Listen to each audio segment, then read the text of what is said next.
서울의 번화한 거리에서 지은은 갑자기 미지의 손에 끌려가 어두운 골목으로 사라졌다. 그 손의 주인은 그녀의 어머니였다. 너 같은 년은 우리 집안에 필요 없어. 어머니의 날카로운 외침이 지은의 가슴을 찔렀다. 지은은 25살, 대학을 졸업하고 직장 생활을 시작한 지 얼마 되지 않은 나이였다. 그녀는 평범한 삶을 꿈꾸었지만 그 꿈은 오늘 산산조각 났다. 어머니는 지은의 핸드폰을 빼앗아 메시지를 확인한 후 분노에 차서 그녀를 집에서 쫓아냈다. 그 메시지는 민지와의 대화였다. 민지는 지은의 연인, 24살의 그래픽 디자이너로 두 사람은 대학 시절부터 서로를 사랑해왔다. 하지만 한국 사회에서 동성애는 여전히 금기시되는 주제였다. 지은은 눈물을 흘리며 거리를 헤매다 결국 민지의 아파트로 향했다. 민지야, 나 어떻게 문을 열자 민지가 안아주었다. 그 따뜻함이 지은의 절망을 조금 녹여주었다. 그러나 이 순간 지은은 모르고 있었다. 이 사건이 그녀의 삶을 영원히 바꿔놓을 거라는 사실을. 민지는 지은을 진정시키며 물었다. 무슨 일이야? 왜 이렇게 떨고 있어? 지은은 울면서 모든 걸 털어놓았다. 어머니가 우연히 핸드폰을 보고 민지와의 애정 어린 메시지를 발견한 것, 엄마가 나보고 더러운 년이라고. 집에서 나가라고 했어. 민지의 얼굴이 창백해졌다. 그녀 자신도 가족에게 커밍아웃하지 않은 상태였다. 민지의 부모는 보수적인 가정에서 자란 사람들이었고 딸의 성적 지향을 받아들일 리 만무했다. 우리 어떻게 하지? 민지가 중얼거렸다. 두 사람은 소파에 앉아 서로를 꼭 안고 밤을 보냈다. 다음 날 아침 지은의 핸드폰에 어머니의 메시지가 왔다. 집에 오지 마. 내 물건은 다 버릴 거야. 이 지은의 가슴이 무너졌다. 그녀는 직장에 가야 했지만 집중할 수 없었다. 동료들이 이상하게 쳐다보는 시선이 느껴졌다. 사실 지은의 회사 동료 중 한 명이 그녀의 비밀을 눈치챘다. 그 동료, 수지는 지은과 민지를 우연히 데이트하는 장면을 목격한 적이 있었다. 수지는 보수적인 생각을 가진 여자로 그런 관계를 혐오했다. 지은 씨, 요즘 이상해 보이네. 무슨 일 있어? 수진의 물음에 지은은 대답을 피했다. 그날 저녁, 민지는 지은을 데리고 카페로 갔다. 우리가 함께라면 견딜 수 있을 거야, 민지가 말했다. 하지만 지은의 마음속에는 불안이 싹트고 있었다. 가족의 압력이 너무 컸다. 그녀의 아버지는 군인 출신으로 엄격한 사람이었다. 어머니는 전통적인 가정주부로 딸의 결혼을 기대하고 있었다. 지은은 어렸을 때부터 부모의 기대에 부응하려 애썼다. 좋은 대학, 좋은 직장. 하지만 사랑은 통제할 수 없었다. 민지와의 만남은 우연이었다. 대학 동아리에서 만난 두 사람은 곧 서로에게 빠져들었다. 처음엔 친구로 시작했지만 점점 깊은 감정이 싹텄다. 지은은 그 감정을 부정하려 했지만 결국 받아들였다. 나는 레즈비언이야. 이 스스로에게 고백한 그날 자유를 느꼈지만 동시에 두려웠다. 사회의 시선이 무서웠다. 한국에서 동성애자는 여전히 차별의 대상이었다. 법적으로는 동성 결혼이 불가능하고 많은 사람들이 그것을 병으로 여겼다. 민지는 지은의 손을 잡았다. 우리 부모님께 말씀드려볼까? 지은이 고개를 저었다. 아니, 아직 안 돼. 나부터도 이렇게 된 마당에 두 사람은 미래를 논의했다. 함께 사는 것, 해외로 이민 가는 것. 하지만 현실은 녹록지 않았다. 지은의 직장은 보수적인 회사로 만약 비밀이 새어나가면 해고될 수도 있었다. 민지도 프리랜서지만 클라이언트들의 시선이 신경 쓰였다. 그날 밤 지은은 민지의 집에서 잤다. 하지만 꿈속에서 어머니의 얼굴이 나타났다. 너 때문에 내가 죽을 거야. 이 지은은 식은땀을 흘리며 깨어났다. 다음 날 회사에서 수진이 지은을 불렀다. 지은 씨, 너 민지랑 사귀는 거 맞지? 지은의 심장이 멎을 듯했다. 무슨 소리야? 수진이 비웃었다. 봤어. 둘이 손잡고 있는 거 회사에 알려야 할까? 지은은 공포에 질렸다. 이는 단순한 위협이 아니었다. 수진은 실제로 상사에게 보고할 의향이 있었다. 지은은 퇴근 후 민지에게 달려갔다. 수진이가 알아. 어떻게? 민지의 눈에 눈물이 고였다.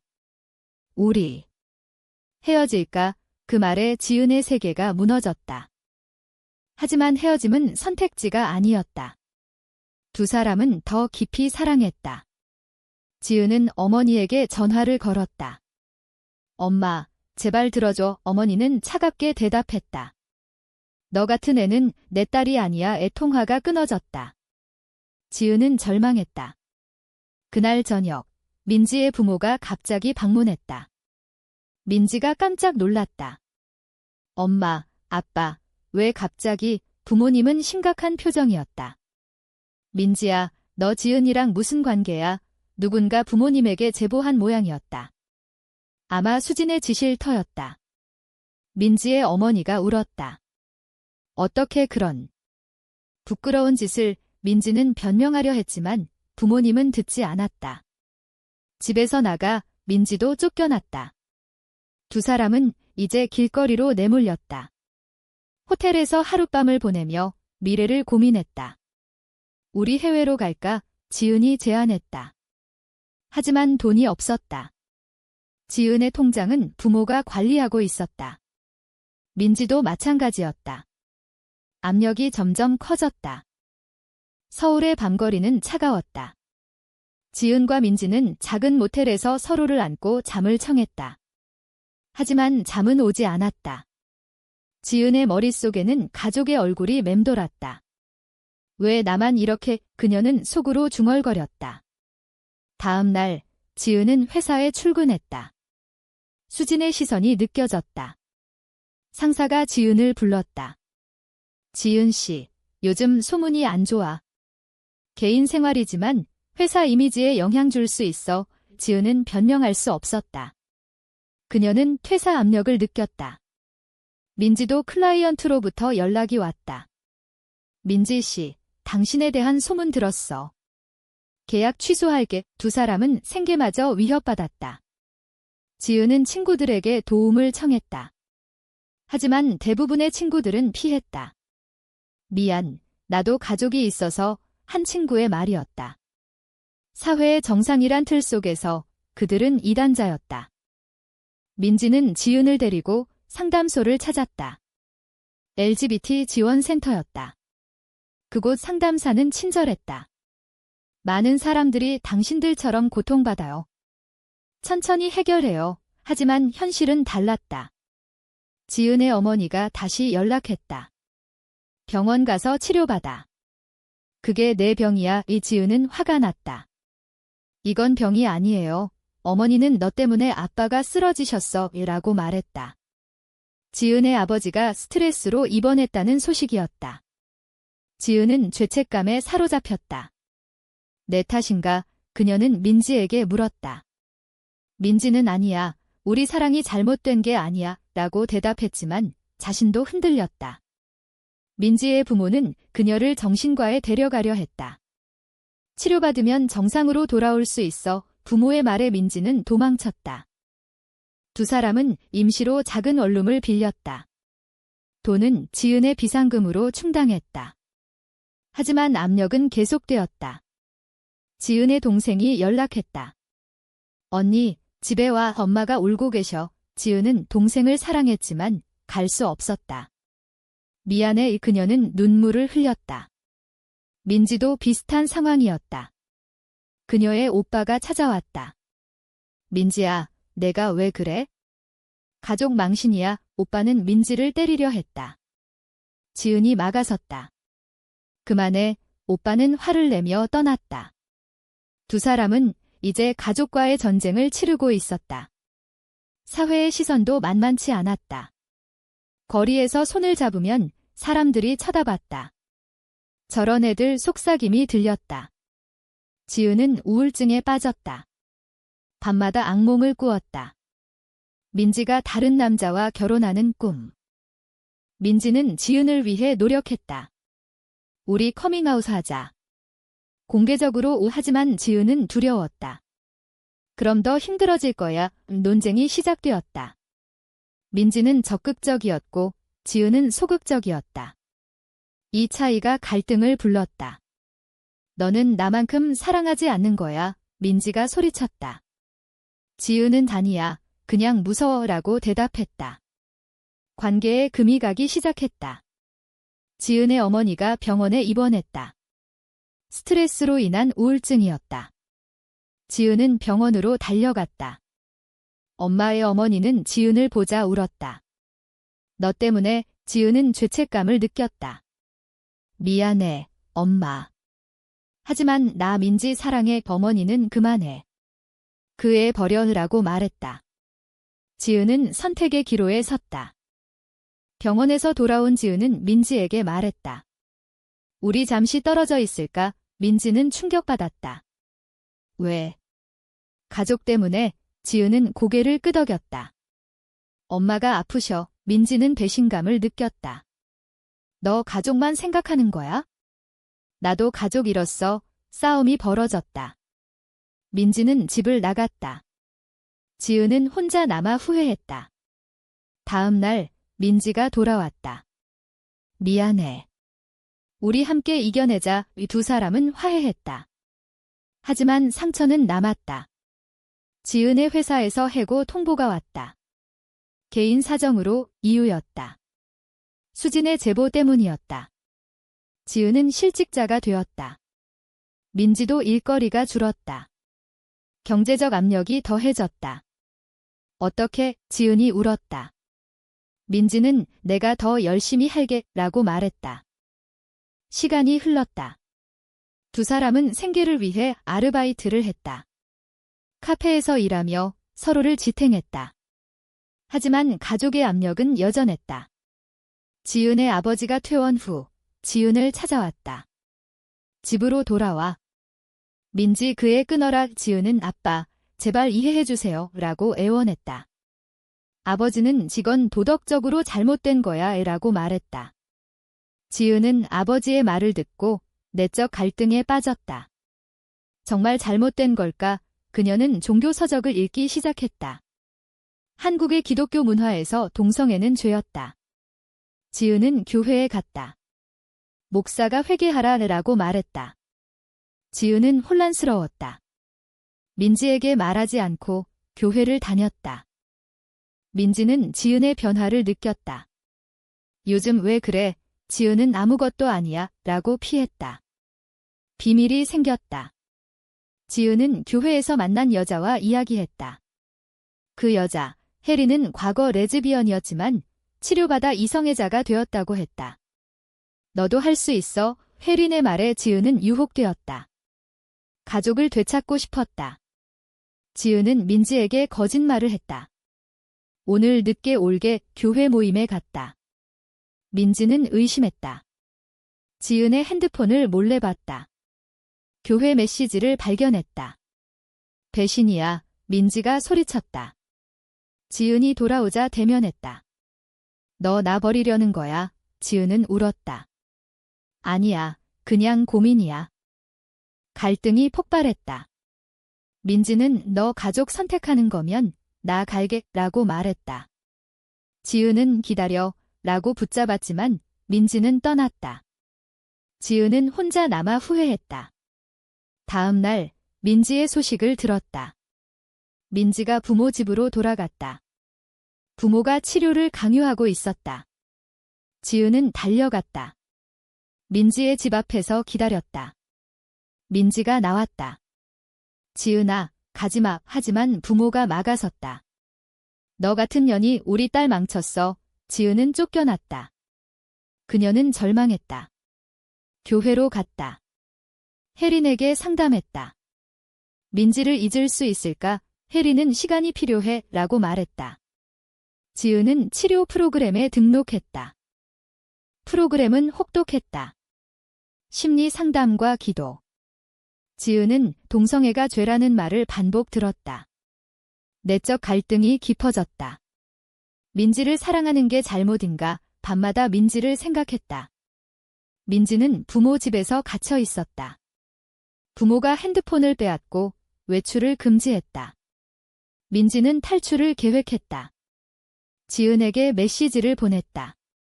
도와줘. 하지만 지은의 핸드폰은 교회에 맡겨둔 상태였다. 민지는 절박했다. 오빠의 도움을 청했다. 오빠는 내가 정상으로 돌아오면 도와줄게 라고 말했다. 민지는 거부했다. 결국 창문을 통해 도망쳤다. 지은은 프로그램 중에 깨달았다. 이건 사랑이 아니었다. 억압이었다. 그녀는 프로그램을 그만두고 민지를 찾았다. 민지의 집에 갔다. 부모가 문을 열어주지 않았다. 민지 없어. 지은은 포기하지 않았다. 주변을 헤매다 공원에서 민지를 발견했다. 민지가 벤치에 앉아 울고 있었다. 민지야, 두 사람은 재회했다. 미안해. 내가 잘못했어. 지은이 말했다. 민지는 나도 워라고 안겼다. 하지만 행복은 짧았다. 민지의 부모가 경찰을 불렀다. 납치야. 지은은 체포 위기에 처했다. 경찰서에서 지은은 조사를 받았다. 민지와의 관계가 뭐야? 경찰의 물음에 지은은 전인이에요 라고 대답했다. 경찰은 눈살을 찌푸렸다. 한국에서 그런 건 불법 아니지만 가족 문제야. 지은은 풀려났지만 트라우마가 남았다. 민지는 부모로부터 독립선언을 했다. 나 혼자 살게. 부모는 울며 포기했다. 두 사람은 다시 함께했다. 하지만 상처는 깊었다. 지은은 교회 경험으로 인해 자책했다. 내가 왜 그랬을까? 민지는 지혜해. 압력이 컸으니까 이라고 위로했다. 관계를 회복하려 애썼다. 사회적 압력이 계속되었다. 지은은 새 직장을 찾았지만 이력서에 동성애자라는 낙인이 느껴졌다. 인터뷰에서 가족 계획은 이라는 질문을 받았다. 지은은 대답할 수 없었다. 민지도 클라이언트를 잃었다. 당신 같은 사람과 일 안 해. 한 클라이언트의 말이었다. 두 사람은 지원단체에 도움을 청했다. 그곳에서 다른 커플들을 만났다. 비슷한 고통을 공유했다. 우리 함께 싸우자. 단체의 슬로건이었다. 지은과 민지는 시위에 참여했다. 서울 거리에서 플래카드를 들었다. 사랑은 자유다. 하지만 시위 중 반대자들이 나타났다. 변태들, 돌이 날아왔다. 지은은 머리를 맞아 피를 흘렸다. 병원으로 실려갔다. 민지가 곁을 지켰다. 괜찮아. 지은은 이게 우리의 현실이야 라고 말했다. 회복 후 지은은 가족에게 편지를 썼다. 엄마, 아빠, 제발 이해해 주세요. 이게 제 삶이에요. 답장은 없었다. 민지의 부모도 마찬가지였다. 두 사람은 해외 이민을 계획했다. 캐나다로 가기로 했다. 동성 결혼이 가능한 곳 돈을 모으기 시작했다. 모금 중 배신이 일어났다. 지은의 옛 친구 수진이 온라인에 글을 올렸다. 레즈비언 커플 지은과 민지, 주의하세요. 사진이 첨부되었다. 두 사람의 삶이 공개되었다. 악플이 쏟아졌다. 죽어라. 지은은 공황 발작을 일으켰다. 민지는 수진을 찾아갔다. 왜 그래? 수진은 너희가 싫어라고 말했다. 민지는 분노했다. 하지만 복수는 하지 않았다. 너 불쌍해 라고만 말했다. 온라인 테러는 계속되었다.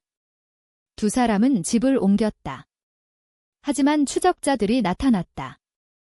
고조되는 긴장 속 지은의 어머니가 갑자기 연락했다.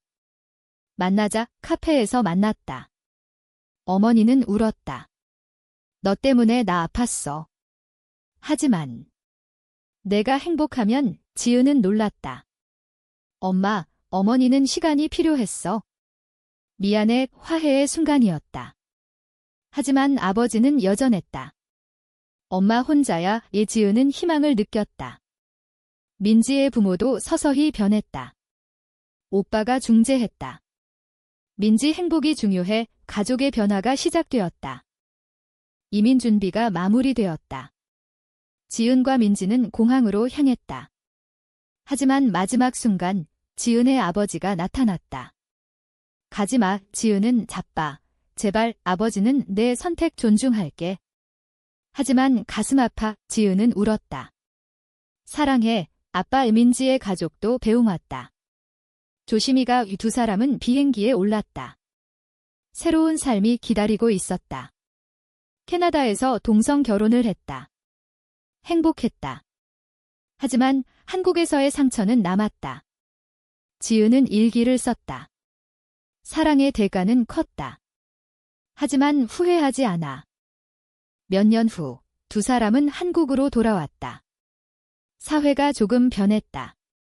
동성애에 대한 인식이 나아졌다. 지은은 LGBT 활동가가 되었다. 민지는 디자이너로 성공했다. 가족과 화해했다. 하지만 여전히 정키와 싸웠다. 한 시위에서 옛적 수진을 만났다. 수진은 변했다. 미안해. 내가 잘못했어. 지은은 용서했다. 우리 모두 성장했어. 이야기의 끝에서 지은은 생각했다. 사랑은 정말 자유로운가? 사회의 틀 속에서 우리는 얼마나 많은 대가를 치러야 하는가? 이 선택이 옳았을까? 당신은 지은의 선택이 도덕적으로 옳다고 생각하나?